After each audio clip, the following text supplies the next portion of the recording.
Domestic factors जो हमने last week भी बात करी थी, हमारे तो स्टेबल रहे, हमारे बाजार भी लार्जली स्टेबल रहे ग्लोबल वॉलेटिलिटी में। थोड़ा उतार चढ़ाव तो हमारा भी होता है, बट अगर आप फ्राइडे का भी सेशन देखें तो घुमा फिरा के एकदम फ्लैट ही बंद हुए। तो पिछले हफ्ते की जितनी भी ग्लोबल वीकनेस थी उसका इतना ज्यादा इम्पैक्ट हमने नहीं देखा। हाँ, अभी भी वैसे ही बरकरार है। दीप, ये बात तो सही है कि इनफैक्ट मैं ये कहूंगा कि दो चीजें हैं जो बाजार बहुत स्ट्रॉन्ग दिखने की और दिखाने की कोशिश कर रहा है। पहली तो ग्लोबल मार्केट्स की कमजोरी। 6-6 दिन तक अगर अमेरिकी बाजार कमोबेश एक ट्रेंड के साथ नीचे बंद हो और हम अगर 17,500-600 पर टिके हुए तो ये अपने आप में अचीवमेंट है। और ये भी बात तब है जबकि आपको इस 15,500 पे नहीं है, 17,500 पर है, ऊपर के लेवल पे। पहली चीज।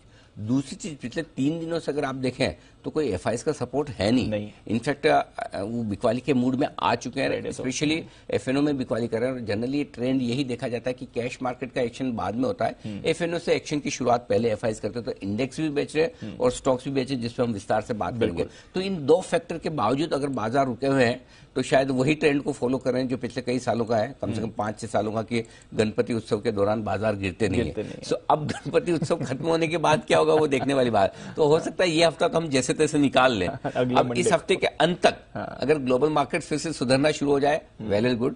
अगर नहीं हुआ तो फिर इसके बाद आपको गिरावट का सिलसिला कभी भी शुरू होता हुआ दिख सकता है। सो तैयारी दोनों तरफ की रखनी, जहां एक और ग्लोबल फैक्टर्स और एफआईज आपको बहुत तेजी करने नहीं देंगे, वही लोकल मनी और हमारे बाजारों की स्ट्रेंथ बहुत तेजी से गिरने नहीं देगी। और जो हमारी आउट परफॉर्मेंस है दुनिया भर के बाजारों के मुकाबले में, वो बेहतर है। दूसरी चीज, एक और ग्लोबल मार्केट्स की हमारे बाजारों की आउट परफॉर्मेंस की बात निकली तो एक और इंटरेस्टिंग चीज जो हुई है इस वीकेंड पर कि हम ब्रिटेन को पीछे छोड़कर दुनिया में 5वीं सबसे बड़ी अर्थव्यवस्था।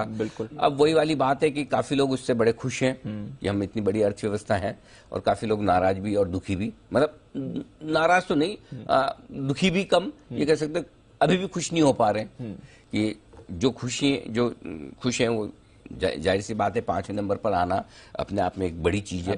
और अब हमारी नजर जर्मनी और जापान पर है कि उनको पीछे छोड़कर हमें कैसे आगे तीसरे नंबर पर पहुंचना है। और अपने आप में ये अचीवमेंट किसी भी लिहाज से छोटा नहीं है। और स्पेशली उस देश को पीछे छोड़ना जिसने हमारे ऊपर कई सदियों तक हमारा पैसे ही मांग गया था। हाँ, हमारा पैसे ही मांग गया था। हमारे पैसे से ब्रिटेन की ग्रोथ आई थी, ये कहना गलत नहीं होगा।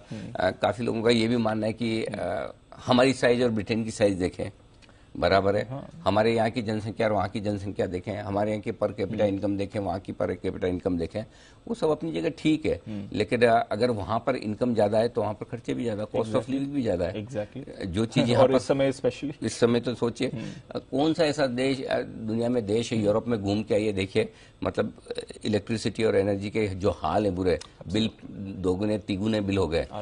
तो उस हिसाब से हम देखें तो हम तो अभी भी बहुत सेल्फ सफिशिएंट कंट्री है, हम दूसरों पर डिपेंडेंट नहीं है। तो उनको आप खाली अगर इस तरीके से देखें कि वहां पर हर आदमी की कमाई हमारे आदमी के मुकाबले में ज्यादा है, तो आपको दोनों तरीके से देखना होगा। अगर खर्चे ज्यादा है और कमाई ज्यादा है तो सबके लिए समान लागू है। खर्चे कम है, कमाई कम है, इसका मतलब ये नहीं कि हमें और आगे नहीं बढ़ना है, निश्चित रूप से बढ़ना है, विकसित देशों में जाना है। जितनी पर कैपिटा इनकम बढ़ेगी उतना फायदा होगा भी और होना भी चाहिए। लेकिन ऐसी कोई वजह नहीं कि जिसकी वजह से मुंह फुला के बैठे रहे। एग्जैक्टली नहीं, अच्छी ये तो अच्छी खबर है, खुश खबर। और एक चीज समझिए, चाहे आप इसे पसंद करें नापसंद करें, वो अपना सबका व्यक्तिगत मत हो सकता है, लेकिन अगर देश की इकोनॉमी ग्रो करती है तो उसका फायदा डायरेक्टली इनडायरेक्टली सबको मिलता है। सो इसलिए वो फायदा तो हमें मिल ही रहा है। हम चाहे इसे अच्छा तौर पर देखें, खराब तौर पर देखें, तो उम्मीद करते हैं कि दीप की दिल से इच्छा तो यही है जी कि जब हम टॉप 3 में पहुंचे तब आप और में शो करें। ऑफ कोर्स करेंगे सर, बिल्कुल करेंगे। और इसी तरह से बात करें कि देखिए ये दिन भी हमने देखा है और होना चाहिए, हमारी लाइफ टाइम में होना चाहिए। आई थिंक हमारी लाइफ टाइम क्या आने वाले कुछ सालों में ही हो जाएगा सर, जिस पेस पर इकोनॉमी रफ्तार पकड़ रही है।